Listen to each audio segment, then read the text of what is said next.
الحمد للہ رب العالمین والصلاة والسلام علی رسولہ النبی الکریم اما بعد فاعوذ باللہ من الشیطان الرجیم بسم اللہ الرحمن الرحیم۔ معزز حاضرین و ناظرین، آج ہمارا یہ 66واں سلسلہ ہے۔ گزشتہ سلسلے میں ہم نے آیت سورہ بقرہ کی جو شروع کی تھی اس کے 2 حصے تھے۔ ایک حصے کا بیان مکمل کر لیا تھا، دوسرے حصے کا بیان شروع کیا تھا۔ وما يضل به إلا الفاسقين الذين ينقضون عهد الله من بعد ميثاقه، یعنی وہ اللہ پاک اس حصے میں ان لوگوں کا بیان فرما رہا ہے جن کو اللہ پاک قرآن سے جو لوگ گمراہ ہوتے ہیں ان کی تفصیل یا ان کے جو عیب ہیں یا ان کی جو برائیاں ہیں وہ اللہ پاک اس میں بیان کر رہا ہے کہ اللہ پاک انہیں گمراہ کرتا ہے جو بے حکم ہیں، الا الفاسقین الذین ینقضون، اور جو اللہ کے عہد کو توڑتے ہیں، عہد اللہ من بعد میثاقہ، یعنی اس عہد کو جو کہ بہت پکا یا مضبوط تھا، وَيَقْطَعُونَ مَا أَمَرَ اللَّهُ، اور کاٹ دیتے ہیں اس حکم کو، اس چیز کو جو کہ اللہ پاک نے جس کو جوڑنے کا حکم دیا، ما امر اللہ بہ ان یوصلا، یعنی جس کو اللہ نے جوڑنے کا حکم دیا اسے قطع کرتے ہیں، وَيُفْسِدُونَ فِي الْأَرْضِ، اور زمین میں فساد پھیلاتے ہیں، اولئک هم الخاسرون، اور یہی لوگ خسارے میں ہیں۔ تو یہ چند یہاں پہ اللہ پاک نے عیب اور برائیاں بیان فرمائی ان لوگوں کی جو کہ گمراہی اختیار کرتے ہیں یا گمراہ ہی رہتے ہیں، بھلے وہ قرآن کو پڑھتے ہیں سمجھتے ہیں لیکن وہ پھر بھی اس قرآن سے ہدایت حاصل نہیں کر پاتے، کیونکہ ان کے اندر یہ 4 عیب پہلے سے موجود ہوتے ہیں۔ تو اللہ پاک ہمیں ہدایت دے کہ ہم ان عیبوں سے اپنے آپ کو دور رکھیں، کیونکہ کہیں ایسا نہ ہو کہ یہ عیب ہمارے اندر بھی ہوں اور ان کی وجہ سے ہمیں قرآن کی ہدایت حاصل ہی نہ ہو پائے۔ تو اللہ پاک ہم سب کو ان عیبوں سے، ان خامیوں سے بچائے۔ مفتی صاحب اس کی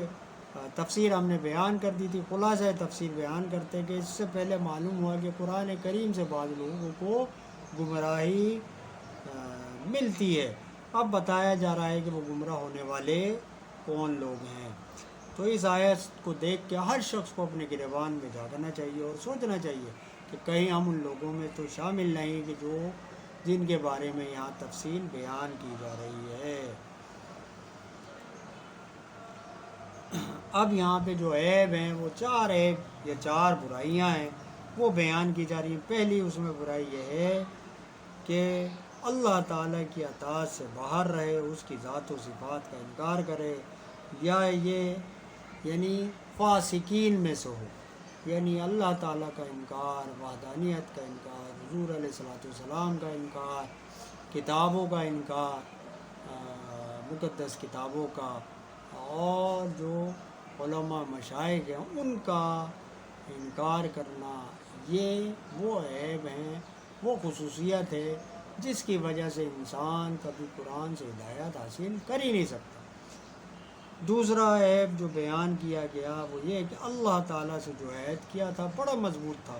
اسے توڑ ڈالا، یعنی اسلام لاتے وقت یا تو جو عہد کیا تھا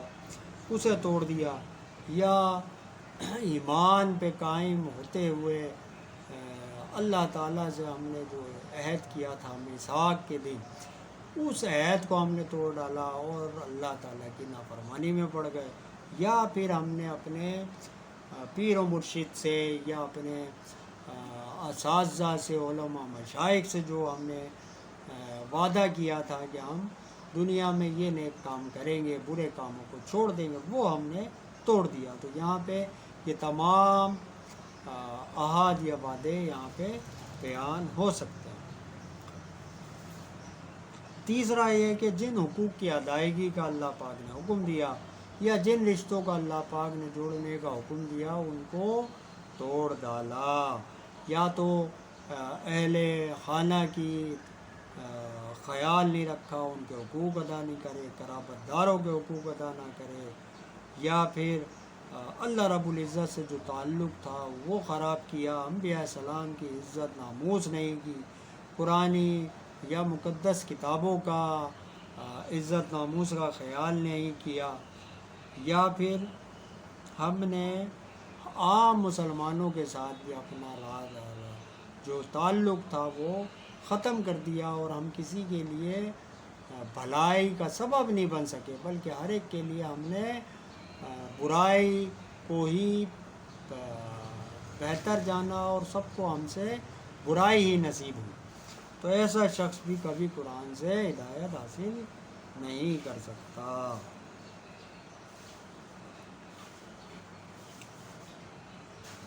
چوتھا برائی یہ ہے کہ حرام کام کر کے زمین میں فساد پھیلایا، یعنی اللہ تعالیٰ کے احکامات کی، شریعت اسلامی کی ہم نے خلاف ورزی کری، اور جن کاموں کو کرنے کا حکم دیا گیا تھا نہ ہم نے امر بالمعروف کو اختیار کیا، وہ نہیں عن المنکر، یا جو جن باتوں سے بچنے کا حکم تھا ہم نے ان سے بچنے کی کوشش ہی نہیں کری، اور زمین میں فساد کا سبب بن گئے۔ تو ایسے لوگ بھی کبھی قرآن سے ہدایت حاصل نہیں کر سکتے۔ پھر یہاں پہ مفتی صاحب اس کے فوائد بیان کرتے ہیں کہ ظاہر سے چند فائدے حاصل ہوئے کہ کیا اصل ایمان قرآن پڑھنا نہیں یا اسے یاد کرنا نہیں، بلکہ اصل ایمان تو وہ بیج ہے جو ہم اپنے دل میں، سینے میں بوتے ہیں، اور جس کے ذریعے ہم اللہ تعالیٰ سے حقیقت اور معرفت کا رشتہ قائم کرتے ہیں۔ تو یہ بیج در حقیقت محبت خدا اور رسول ہے، جو کہ محض فضل الہی سے نصیب ہوتی ہے۔ دوسرا فائدہ یہ بیان کرتے ہیں کہ وعدہ، عہد، میثاق میں چند طرح فرق ہے۔ وعدہ وہ ذمہ داری یا حفاظت ہے جس میں آپ زبانی تو کہہ دیں کہ میں اس چیز کو خیال کروں گا، لیکن اس کے لیے کوئی ظاہری انتظام نہ کریں۔ عہد وہ وعدہ ہے کہ جس میں پورا کرنے کی ضمانت بھی دیں اور پھر اس کا انتظام بھی کیا جائے، اور میثاق وہ عہد ہے کہ جس میں انتظام، انصرام اور ضمانت سب کچھ ہی شامل ہو، اور اس کے لیے کوشش بھی کی جائے۔ تو یہ تین درجے ہیں، عہد، وعدہ، عہد اور میثاق۔ ان سب کو پورا کرنا بہت ضروری ہے، اور ان سب کو توڑنا بھی اسی درجے کے حساب سے اتنا ہی بڑا جرم ہے، یعنی جو وعدے کو توڑے وہ کم جرم ہے، لیکن جس نے عہد کو توڑا اس نے زیادہ بڑا جرم کیا، اور جس نے میثاق کو توڑا اس نے مزید بڑا جرم کیا۔ تو حق تعالیٰ نے بندوں سے نہایت مضبوط عہد و پیمان لیے، اب جو اس کو توڑے وہ یقیناً اللہ تعالیٰ کا مجرم ہے۔ تیسرا فائدہ یہ حاصل ہوتا ہے کہ اللہ تعالیٰ کی فرما برداری کے دوران اگر ہم زمین میں جو لوگ فساد پھیلاتے ہیں ان کی سرکوبی یا ان کو ختم کرنے کے لیے جو ہم اقدامات کرتے ہیں تو وہ سراسر ناجائز نہیں، یعنی جیسے پولیس اور ڈاکوؤں کا مقابلہ ہوتا ہے، گولیاں دونوں طرف سے چلتی ہیں، قتل دونوں طرف سے ہوتے ہیں، لیکن جو جرم کو ختم کرنے کے لیے پولیس چونکہ کام کرتی ہے، اپنی خدمت انجام دیتی ہے، تو پولیس ہمیشہ حق پہ ہوتی ہے، اور جو ڈاکو یا مجرم ہوتے ہیں وہ جرم کو بڑھانے کے لیے، فساد پھیلانے کے لیے کام کرتے ہیں، اس لیے وہ ہمیشہ فساد پھیلانے والوں میں رہیں گے اور وہ گناہ گار لوگوں میں شامل ہوں گے۔ تو اسی طرح پولیس ہمیشہ حق کے ساتھ ہے، وہ مصلح ہیں، یعنی ہدایت یا صلح کرنے والے ہیں، اور جو ڈاکو یا چور ہیں وہ لوگ فساد پھیلانے والے ہیں۔ چوتھا فائدہ یہ حاصل ہوتا ہے کہ انسان اپنے جسم کو بھلے دنیاوی کاموں میں بڑا مشغول رکھے اور آخرت کو بھول جائے، تو وہ چاہے کتنا ہی دولت اور کتنی عزت شہرت حاصل کر لے، لیکن چونکہ وہ اللہ تعالیٰ کی رضا یا رضا الہی کو تو حاصل ہی نہیں کر پایا، اس نے ساری زندگی دنیا کو حاصل کرنے میں لگا دی، تو وہ بھلے سب کچھ دنیا کی نعمتیں حاصل کر لے، وہ خالی ہاتھ ہی دنیا سے جائے گا۔ اور جو شخص چاہے دنیا میں کچھ نہیں حاصل کر سکے، غریب فقراء کی زندگی گزارے، مسکینوں کی طرح زندگی گزارے، لیکن اگر اس نے اپنے رب کو راضی کر لیا تو وہ شخص کامیاب ہو گیا۔ پانچواں فائدہ یہ حاصل ہوتا ہے کہ قرآن شریف سے ہدایت وہی حاصل کر سکتا ہے جس کا رشتہ غلامی حضور علیہ الصلوۃ والسلام کے ساتھ مضبوط ہو، کیونکہ حضور سے جس کا تعلق مضبوط ہو گیا وہ اپنے تمام تعلقات کو مضبوط کر لیتا ہے۔ پھر اس کی آپ تفسیر صوفیانہ بیان کرتے ہیں کہ ہر چیز جو آنکھوں سے نظر آتی ہے اور ایک چیز جو دل سے نظر آتی ہے، بصیرت سے ہم اس کو دیکھتے ہیں، یہی اصل حقیقت ہوتی ہے۔ جو چیزیں ہم آنکھوں سے، کانوں سے، مثالوں کے ذریعے ہم تک پہنچتی ہے تو وہ فقط آواز ہے یا وہ فقط بے معنی الفاظ ہیں، لیکن مومن اپنے نور ایمانی کے ذریعے، اپنی بصیرت کے ذریعے چیزوں کو دیکھتا سمجھتا ہے اور قرآن سے ہدایت حاصل کرتا ہے۔ اور جو لوگ دنیا کی اپنی حواس خمسہ پہ ناز کرتے ہیں، اپنی عقل پہ، شعور پہ، وہ کبھی قرآن کی حقیقت کو حاصل ہی نہیں کر پاتے۔ اسی لیے اللہ پاک قرآن میں فرماتا ہے وَمَنْ كَانَ فِي هَٰذِهِ أَعْمَىٰ فَهُوَ فِي الْآخِرَةِ أَعْمَىٰ، کہ جو یہاں اندھا ہے وہ وہاں بھی اندھا ہی ہوگا۔ یعنی اللہ پاک جسے دنیا میں تمام حواس خمسہ ہوتے ہوئے پھر بھی اللہ پاک فرما رہا ہے کہ وہ آنکھوں کے اندھے ہیں اور وہ قیامت میں بھی اندھے ہی رہیں گے۔ تو اللہ پاک ہمیں ان لوگوں کی صحبت سے بھی بچائے۔ اور قرآن شفا بھی ہے اور قرآن شکا بھی ہے۔ شکا مانے بد نصیبی۔ تو یہ لوگ جو نور کے یا ایمان کے چھینٹوں سے اپنی زندگی کو کبھی منور ہی نہیں کر سکے، اپنے دل کو منور ہی نہیں کر سکے، تو قرآن ان لوگوں کے لیے بد نصیبی بن جاتا ہے۔ پھر آپ آخر میں اعتراضات بیان کرتے ہیں۔ پہلا اعتراض بیان کرتے ہیں کہ اس آیت سے معلوم ہوا قرآن کریم کافروں کو گمراہ کرتا ہے، لیکن کافر تو پہلے ہی گمراہ ہے۔ تو آپ اس کا جواب دیتے ہیں کہ گمراہی کے بڑے درجے ہیں، تو کفار نے ایمان قبول نہ کر کے اس کا پہلا درجہ حاصل کیا، پھر جس قدر قرآن پاک کی نافرمانی کی وہ گمراہی میں بڑھتے چلے گئے اور ترقی کرتے گئے۔ یا یہ کہ قرآن سے پہلے بھی ان میں گمراہی موجود تھی مگر ظاہر نہ تھی، قرآن پاک کے ظاہر ہونے کے بعد وہ گمراہی واضح ہو گئی۔ دوسرا اعتراض، اس آیت سے معلوم ہوا کہ جو کافر رشتوں کو توڑے وہ گمراہ ہے، لیکن اکثر کافر اپنے حقوق العباد یا ماں باپ کے ساتھ سلوک، خیرات، صدقات بہت کرتے ہیں، تو چاہیے کہ وہ گمراہ نہ ہوں۔ تو آپ کہتے ہیں کہ رشتہ جوڑنا، حقوق ادا کرنا، یہ ساری چیزیں بعد میں، سب سے پہلے رشتہ اللہ تعالیٰ کے ساتھ قائم کرنا ہے، یعنی اللہ رب العزت کے اوپر ایمان لانا ہے۔ تو جب انہوں نے اللہ تعالیٰ سے ہی رشتہ قائم نہیں کیا اور ایمان ہی نہیں لائے، تو اب وہ چاہے دنیا میں کتنی نیک اعمال کریں، تمام رشتوں کا خیال کریں، صدقہ خیرات کریں، وہ کبھی بھی ایمان نہ ہونے کی وجہ سے کبھی بھی ہدایت حاصل ہی نہیں کر سکیں گے، وہ ہمیشہ گمراہی میں ہی مبتلا رہیں گے۔ تیسرا اعتراض، میثاق کے دن کا وعدہ جب کسی کو یاد ہی نہیں تو وہ تو بیکار ہے۔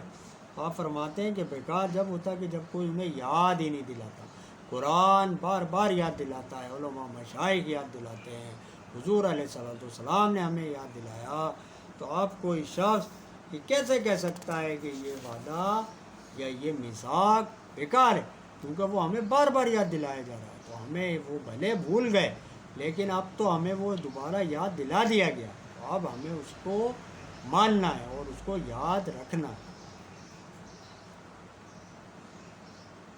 آپ فرماتے ہیں کہ یہاں خطاب کفار کے ساتھ ہے، مگر مسلمانوں کو بھی اس سے عبرت پکڑنی چاہیے، کیونکہ کہیں ایسا نہ ہو کہ ہم بھی کہیں اللہ اور رسول کی نافرمانی میں پڑ جائیں اور ایسے کاموں میں پڑ کے اللہ رسول کی نافرمانی میں اپنا دین اور اپنی دنیا، اپنی آخرت، سب کچھ کہیں ہم خراب نہ کر لیں۔ اب اس کے آگے جو آیت ہے کیف تکفرون باللہ وکنتم امواتا فاحیاکم ثم یمیتکم ثم یحییکم ثم الیہ ترجعون، بھلا تم کیوں کر خدا کے منکر ہو گئے، حالانکہ تم مردہ تھے، پھر اس نے تمہیں زندہ کیا، وہ تمہیں پھر مارے گا اور پھر تمہیں زندہ کرے گا اور پھر اسی کی طرف لوٹ کر جاؤ گے۔ تو ان آیات کا تعلق گزشتہ آیات کے ساتھ چند طرح تعلق ہے۔ ایک اس سے پہلے توحید اور رسالت اور کتاب اللہ کی حقانیت کو دلائل سے ثابت فرمایا گیا۔ اب حق تعالیٰ کی خاص نعمتوں کا اور عجیب و غریب قدرتوں کا ذکر فرما کے ایمان کی رغبت دی جا رہی ہے، کیونکہ محسن کا احسان فرمانا شرافت انسانی کا تقاضا ہے۔ یا پھر اس طرح کے توحید اور رسالت اور قرآن کی حقانیت کے قوی دلائل ارشاد ہوئے۔ اب چونکہ قیامت پر ایمان لانا بھی ضروری ہے، تو آخرت کا بیان یا اس کے حقائق کو اب یہاں پہ بیان کیا جاتا ہے۔ اس لیے نہایت نفیس طریقے سے اب قیامت کو عقلی دلائل کے ذریعے یہاں بیان فرمایا جا رہا ہے۔ تو آگے اس کی تفسیر اور تفسیر کے بعد اہم نکات، فوائد اور اعتراضات انشاءاللہ العزیز ہم اپنے کل کے پروگرام میں بیان کریں گے۔ اللہ رب العزت سے دعا ہے کہ ہمارے پڑھنے کو، آپ کے سننے کو اپنی بارگاہ میں قبول و منظور فرمائے۔ وما علینا الا البلاغ۔